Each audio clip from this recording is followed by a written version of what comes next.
السلام علیکم guys, I hope so کہ آپ بالکل ٹھیک ٹھاک ہوں گے۔ آج ہمارا پھر سے موڈ ہوا کہ فش ہونی چاہیے اور ہم نے پکڑی رینٹ کی گاڑی اس دفعہ اور ہم نکل پڑے ڈڈیال دن گلی کی طرف۔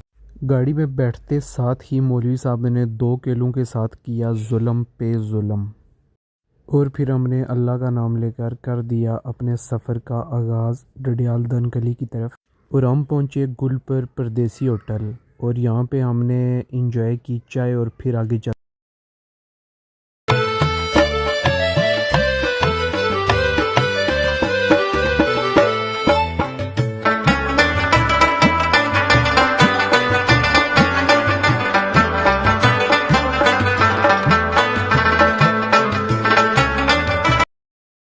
ہم پہنچ گئے جی ڈڈیال کراس، جسے پلاک بھی کہتے ہیں، اور یہاں سے ہم دان گلی کی طرف ہوئے 80 کی سپیڈ، اور پھر ہم پہنچ گئے اپنی منزل مقصود دان گلی بلال فش شاپ پہ۔ یہ ہیں بلال صاحب، یہ ہمارے بہت اچھے دوست ہیں، انہیں ہم جب بھی آتے ہیں کوٹلی سے فون کر کے آتے ہیں، اور یہ ہمارے لیے پورا دیسی ماحول بناتے ہیں، یعنی آگ، چولہا اور تندور۔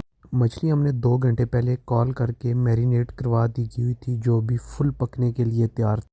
چولہے پہ کڑھائی چڑھا دی گئی اور ہم لوگ ہو گئے مصروف اپنی گپوں میں، اور سردی کو آگ کے ساتھ انجوائے کرنے لگے اور مولوی صاحب کی گپیں سننے لگے۔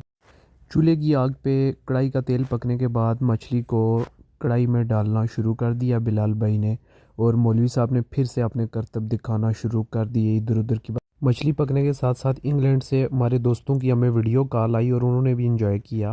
یہ کیسے ممکن ہے کہ کوئی ہانڈی چولہے پہ پک رہی ہے اور مولوی صاحب اس کا چمچہ نہ ہوں؟ مولوی صاحب نے چمچہ اٹھایا اور ہانڈی میں پھیرنا شروع کر دیا ایز یوزول، جس طرح وہ بہت ہی پیارے دوست یاسر بشیر صاحب کی طرف سے ہمیں ماسیوں کی طرح لکڑیاں جوڑنے کا بتایا گیا کہ ایسے جوڑی جائے۔ مولوی صاحب کے نقش قدم پہ چلتے ہوئے میں نے بھی چمچہ اٹھایا اور ہانڈی میں پھیرنا شروع کر دیا، جس میں مولوی صاحب خوش ہوئے۔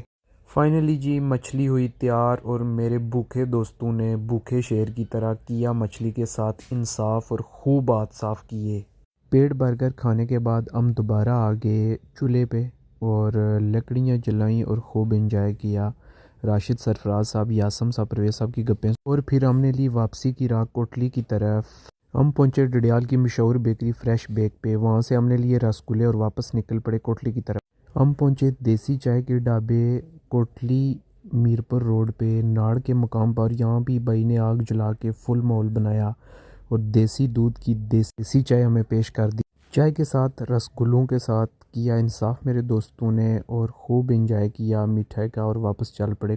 راستے میں کھڑا بیچارہ ایک رکشہ، اس کے ساتھ شرارت کی اور پیار بھی کیا اور پھر واپس چل پڑے، اور اس طرح ہم پہنچائے واپس کوٹلی اپنے گھر۔ تو آج کا تھا یہ ہمارا چھوٹا سا ٹریول ولاگ۔ اللہ حافظ۔